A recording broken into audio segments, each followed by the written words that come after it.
people? Welcome back to part 2 of the 1700X Ryzen review and the AM4 Crosshair Hero motherboard. My name is Andrew and this is my channel Geared Inc, where I get to share what I'm passionate about with you. So on part 1 of this video we did the unboxing. Part 2 is now going to be benchmarks and different things about the chip. Basically we're going to start off with our Cinebench, and then we are going to show off the Ryzen Master tool, which is AMD's utility to overclock either the CPU or RAM without having to get into the BIOS. And then we also have my 4K DOTA 2 streaming experience. So I was playing in 4K, streaming at 1080p, just to show that AMD wasn't lying. It ran very smoothly. And then the second part of this will be gaming benchmarks. So if you don't care about any of this other stuff up front, feel free to skip right to that, but let's dive in. Alright guys, so the first thing we're going to show off is Cinebench. As you'll notice, I've already ran this a couple different times, starting with 3.4 and then overclocking to 3.8. And there was an improvement. Just for your knowledge, Ryzen is a RAM hog, and what I mean by that is if you're not able to run your RAM at higher speeds and you're not able to get bigger kits, then you might be running into bottlenecks with multi-threaded applications, because it will take advantage basically as much as you can feed it for the most part. Now, if you're not going to be doing any kind of either creation content, streaming and gaming, or gaming in general, there's not really a reason to get this chip if it doesn't check all those boxes for you. That is the reason that I specifically got this, is so I could do all three of those things. And obviously you can see from this test that it is rendering very quickly. We're getting through those different pixels and boxes pretty fast. And as soon as it's done here, just a couple quick things and we're done. So yeah, you can see that I've had a marked improvement here. The difference between the last time I ran the 3.8 is I now have my RAM overclocked to 2400, and so it's not obviously high end by any means. Most people overclock to 3000 on the RAM if they can, but that's the kit I have, and so this gives you an idea of just kind of the performance that you're going to be getting out of the chip when you do overclock versus if you're not overclocking it and the RAM as well. Now time to show you Ryzen Master. This is the overclocking tool for AMD for CPU and for your RAM. Now, a couple quick things off the bat. I don't recommend using any kind of overclocking tool when you overclock. This is one of the better ones that I've found, but honestly, if you've ever overclocked, you're going to have more customization out of the BIOS, and typically it's going to be more stable, so I do recommend that. However, I am going to go through a couple quick things. First off, this temperature is not correct. Ryzen 1700X and the 1800X have a 20 degrees Celsius offset. Ryzen has apparently done this, or AMD I should say, because they want to make sure if you're using an air cooler that the fans are constantly spinning up to keep the chip cool. They do this by making the chip appear to be running hotter than it actually is. Not the most efficient way to do that, but that's what they've done. And to get any kind of temperature where I felt it was somewhat accurate, I had to fiddle with a couple of the settings because it was giving me like 5 degrees Celsius. So I have no clue how close to actual temperatures this is. I'm under about 70% load right now, so that gives you an idea of kind of where we're at. And then as far as with overclocking, I did not win the Silicon Lottery. I was not able to get a 3.9 or 4 point overclock with any voltages or temperatures I was comfortable with. I am using an AIO cooler, but it's only a single fan, and so I may be because my cooling isn't maximized for efficiency. Might be a couple of other reasons. Obviously, there's no way to know if this is even correct.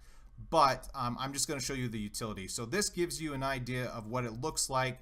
The C stands for just the default settings, or what you have it currently set to right now, but it's very easy to use. To change settings, all you do is pick a profile, which you get 4, and you can save your settings anytime you choose. You can mess with RAM right here, voltage right there, and speeds by either individually clicking each one of these and changing it to whatever you want. You can drag up and down as far as for whatever speed you want to run it at. You can disable cores, although I haven't been able to get any kind of overclocking difference really by disabling cores. And then all you do is click apply. Once you do, resets, and as long as it's stable, it boots up. Now, a couple quick things.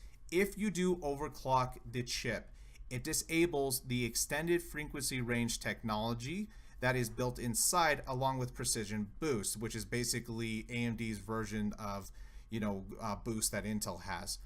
A couple of things on that really fast, and then we'll get into the streaming part of my test. When I was doing my test, the extended frequency range was never going on more than maybe 2 to 4 cores. Same with the precision boost. So I would rather have this running at the maximum basically boost clock that it can at all times than getting it on a few of the cores some of the times, which is why I've done it this. Yes, I lost the extended frequency range boost technology, but I didn't lose very much. It wasn't as robust as I was hoping, so I'd rather do it this way. But obviously, personal preference. I might suffer in some single core applications, but I found overall better performance by just overclocking all the chips to, again, where I found it to be stable. Alright guys, I hope you've enjoyed this thus far, but basically this is my Dota 2 streaming test. If you watched any of the videos leading up to Ryzen's release, AMD showcased one where basically they were showing that the CPU was capable of gaming and streaming at the same time with no loss, something that a 4-core i7 was not able to do. I found that to be true as well. On the left-hand side is the game in 4K being recorded in OBS, which is funny because I got a little jitter, but on the right-hand side is my 1080p Twitch stream, which you notice there's no FPS loss or any quality loss at all. What this meant to me was that now you're able to game and stream, if that's something you'd like to do, without having to build a second computer for encoding or streaming, which is fantastic. Now, speaking of gaming, it is time for benchmarks on that.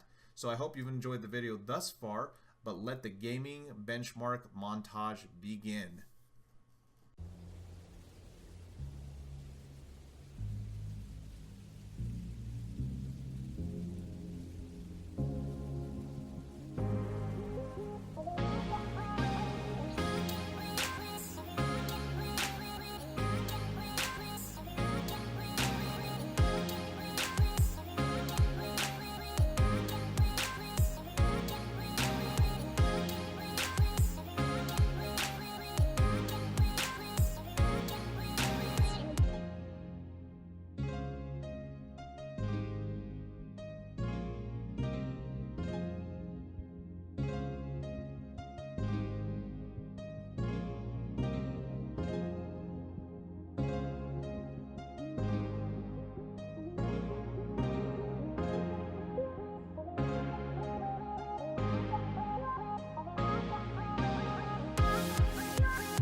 Alright guys, that was my review of the AMD Ryzen 1700X on the Asus Crosshair Hero motherboard, my first full review on my channel, Geared Inc. Woo! Now if you like this video, go ahead and leave me a thumbs up. If you didn't, go ahead and leave me a thumbs down.